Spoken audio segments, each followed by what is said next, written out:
The sound of the sirens was deafening. Red lights flashed across the walls of ADX Florence, the most secure prison in the United States. Guards rushed through the long steel corridors, shouting into their radios.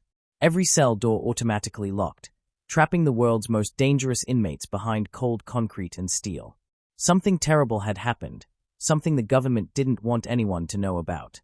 In cell 213, a prisoner named Marcus Dean stood completely still, his back against the cold wall, his eyes fixed on the small security camera above his head. His lips curled into a smile. He whispered softly, "They'll never find it." The power suddenly flickered.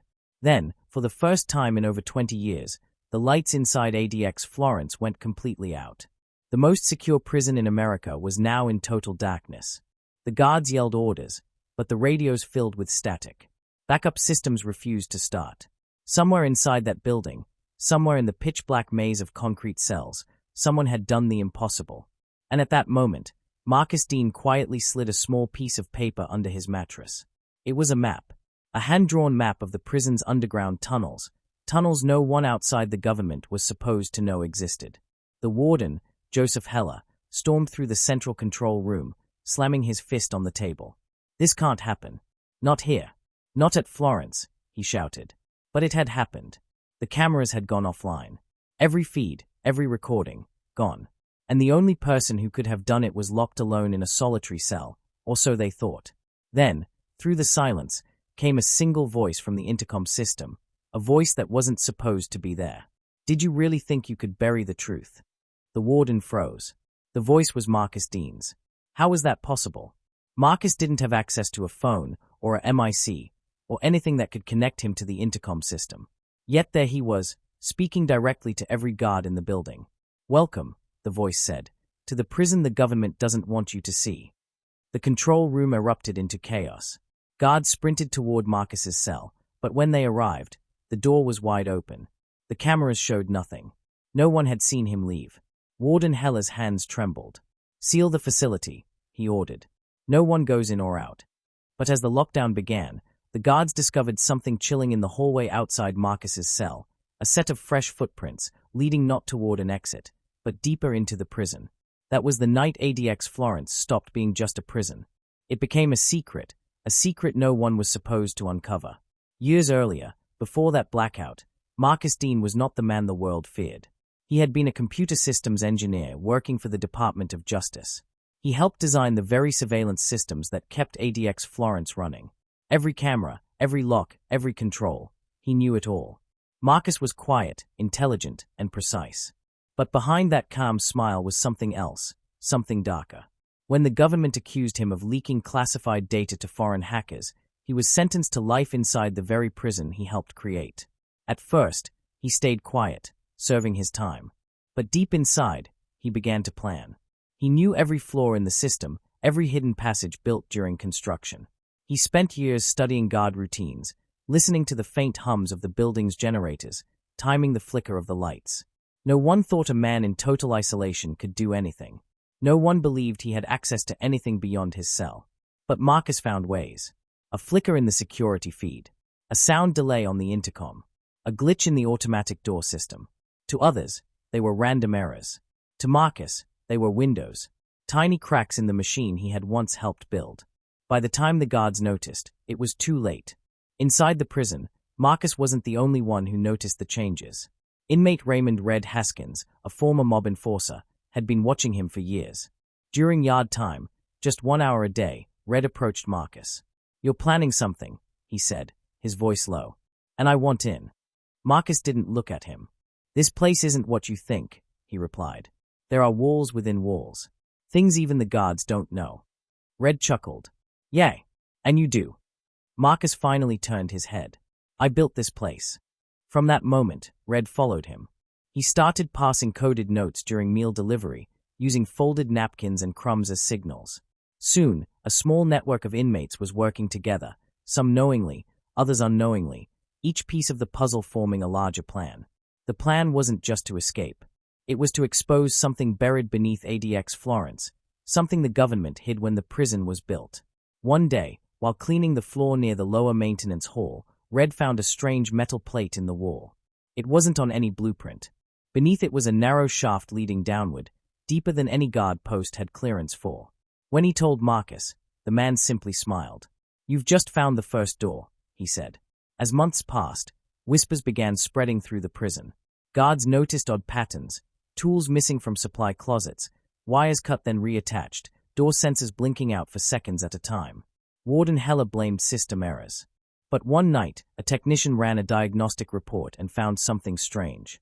The prison security system was receiving commands from an internal IP address that didn't exist. An address that traced back to Marcus Dean's cell. They searched his room. Nothing. No device, no phone, not even a pen. Just a bed, a toilet, and a Bible. But when they lifted the mattress, they found a folded piece of paper, the same one he hid years later. It was a hand-drawn map. The warden kept it locked away, never mentioning it in reports. He feared that if word got out, that an inmate inside ADX Florence was manipulating their systems, the entire country would question the prison's security. And so, the cover-up began. But Marcus didn't stop. Each night, he made progress. He learned to mimic guard keycards with scavenged metal, created radio frequencies from broken speaker parts, and tested the response time of the automated lockdown systems. Then one night, a test went wrong. A sudden alarm blared across the cell block. Doors clanged shut. Red was caught outside his cell, dragged away by guards, and sent to solitary confinement. Marcus stared at the wall, his plan falling apart.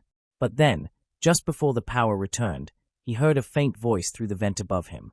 "Don't stop," Red whispered. "The tunnel is real." Marcus smiled. The system had almost beaten him, but not yet. Months later, the night of the blackout arrived. Marcus had done the impossible. When the lights went out, when the prison fell silent, he wasn't escaping for freedom. He was going deeper, to find the truth hidden beneath ADX Florence. And what he found down there, below the concrete and steel, would change everything. But before he could reveal it to the world, something, or someone, stopped him. The lights came back on. His cell was empty, and Marcus Dean was gone. No one ever saw him again. The government declared it a technical malfunction. But those who worked there knew better. The system had failed. And somewhere, deep under ADX Florence, the truth waited to be discovered. When the lights came back on inside ADX Florence, every alarm in the building screamed at once.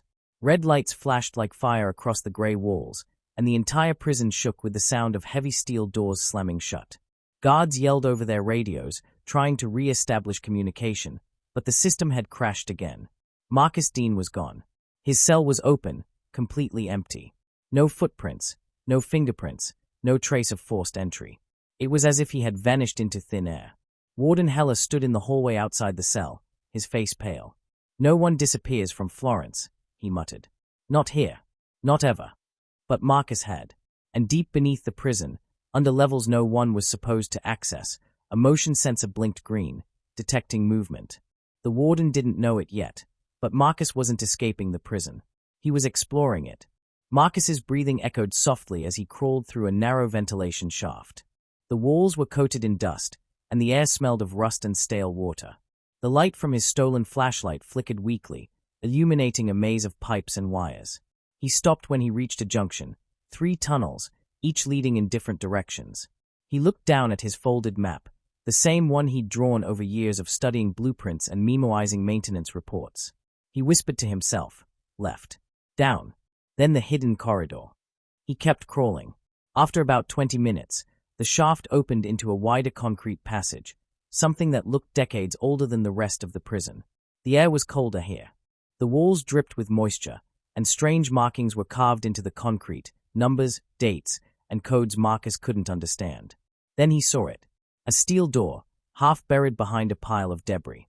On it was a small brass plate that read, Sublevel 6, Restricted Access. He grinned. "They said this level was sealed after construction," he whispered. "Guess not." Using a piece of metal he'd shaped into a makeshift key, Marcus pried open the control panel beside the door.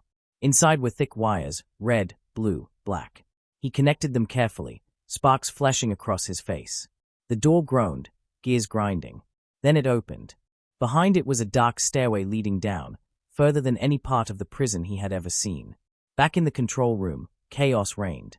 The guards couldn't explain how Marcus got out. Security feeds showed nothing. One moment he was sitting on his bed, The next, the camera glitched, and he was gone. "Check the tunnels," one of the supervisors yelled. "Already sealed," another replied. "No readings." But then, an intern monitoring the thermal cameras noticed something strange. "Sir," she said nervously, "we're getting heat signatures below the sublevel line." The warden froze. "That's impossible. There's no sublevel access." The intern hesitated. "Then who's moving down there?" Marcus descended the stairs carefully, step by step. His flashlight beam caught glimpses of strange metal doors and abandoned machinery. The deeper he went, the louder the sound of dripping water became. Then he reached a massive underground chamber. In the center stood rows of strange equipment, old computers, flickering monitors, and what looked like dozens of sealed metal containers marked Property of U.S. Department of Defense. Marcus's heart pounded. What is this place? He stepped closer to one of the containers. Its lid had a warning label. Biological storage. Do not open. Marcus frowned. Biological. In a prison. He wiped dust off one of the monitors and found a small red button marked Activate System Logs. Against his better judgment, he pressed it. The screen flickered to life, displaying a government seal. Then lines of text appeared. Project Sentinel, Phase 2. Initiated, 1997. Purpose, behavioral modification testing on high-risk inmates. Marcus stepped back. Behavioral testing. He scrolled further and found a list of inmate names, most labeled terminated. But then he saw something that made his stomach drop. Dean, Marcus, subject file active. He froze. His own name. His own ID number. He wasn't just an inmate. He had been part of the project all along. Back upstairs, the guards had tracked his movements. The warden, pale and sweating, stared at the infrared feed. "He's in the restricted area," the technician said. "That section hasn't been touched since the facility was built." "Send a team down," the warden ordered. "Now." But even as they prepared, one of the guards noticed something strange. The temperature on the feed began dropping rapidly. "Sir, the readings are going cold," he said. "All of them." "What does that mean?" The technician swallowed hard. "It means whatever's down there, it's not human." In the chamber below, Marcus opened another file on the monitor. This one contained video footage, grainy, black and white clips showing prisoners strapped to chairs, their eyes forced open as bright lights flashed in front of them. Voices in lab coats spoke from the background. Subject 14 shows increased aggression. Subject 15 failed cognitive test. Then, another voice said, "Begin Phase 2. The control chips are stable." Marcus's hands shook as he scrolled further. Control chips. Then he remembered. Years ago, before his arrest, he'd undergone a medical screening after his sentencing. He'd assumed it was standard prison procedure. But now, he understood. They had implanted something inside him. That's how the prison could track every move, every word, every thought. But somehow, over time, Marcus had learned to override it. His deep knowledge of the prison's systems gave him the ability to manipulate his own implant's signal. He wasn't supposed to be free-willed. He was supposed to be controlled. The realization hit him like a wave. He wasn't just escaping a prison. He was escaping a government experiment. Then he heard footsteps. A flashlight beam flickered across the chamber. Marcus ducked behind a metal crate. 3 guards entered, weapons raised. "Sector clear," one whispered. The lead guard approached the central computer, frowning at the screen. "What the hell is all this?" Before he could finish, Marcus stepped out of the shadows and struck him from behind. The guard fell, his flashlight rolling across the floor. The others turned, shouting, but Marcus was fast. He grabbed the fallen guard's radio and ducked into a side corridor. "Control, this is Sector 6, he said, disguising his voice. "Containment breach confirmed. Request lockdown." The warden's voice crackled through. "Lock it down. No one leaves that sublevel alive." Marcus froze. The words echoed in his head. They weren't coming to rescue anyone. They were coming to bury the secret. He sprinted through the tunnels, alarms blaring again as steel doors began to close behind him. The air grew hotter, filled with smoke and steam as emergency systems activated. He turned a corner and saw something unexpected, a long, narrow tunnel leading to an old elevator shaft. The door was jammed open, and at the bottom of the shaft, faint light flickered. He climbed down the rusted ladder, his hands bleeding. The walls were lined with strange symbols, numbers and words painted in red decades ago. At the bottom, he found a single steel door. On it, in faded paint, were the words, "Control Room, Project Sentinel. He pushed it open. Inside was a small control station covered in dust. A large monitor blinked to life as soon as he entered, displaying his face. "Welcome back, Subject 47, said a cold, automated voice. "Protocol incomplete. Do you wish to resume experiment?" Marcus's heart raced. He looked at the console. A red button blinked under the label System Erase. He hesitated only for a second. Then he slammed his hand down on it. The lights across the chamber flickered, the floor shook, and the monitor went black. Upstairs, the warden screamed into the radio. What did he do? But it was too late. Every file, every recording, every trace of Project Sentinel was being deleted. The entire prison's system began collapsing from within. Marcus stumbled back as the alarm screamed. The walls shook violently. The elevator shaft behind him filled with dust and fire. He could barely see. He found a small service hatch and crawled through it, emerging into an old drainage pipe that led toward the mountains beyond the prison walls. He crawled for hours, until finally, he saw faint moonlight ahead. When he emerged, covered in dirt and blood, the cold Colorado air hit his face. Behind him, far away, ADX Florence glowed red under the night sky. He had done it. He hadn't just escaped the world's most secure prison. He had destroyed its darkest secret. Marcus Dean disappeared into the mountains that night. The government declared the blackout a technical malfunction. No one mentioned Project Sentinel. And ADX Florence went back to business as usual, only this time, they buried the truth even deeper. But every once in a while, guards reported strange things. A flicker on the cameras, a door unlocking itself, a voice whispering through the intercom. A voice that said, "The system never wins."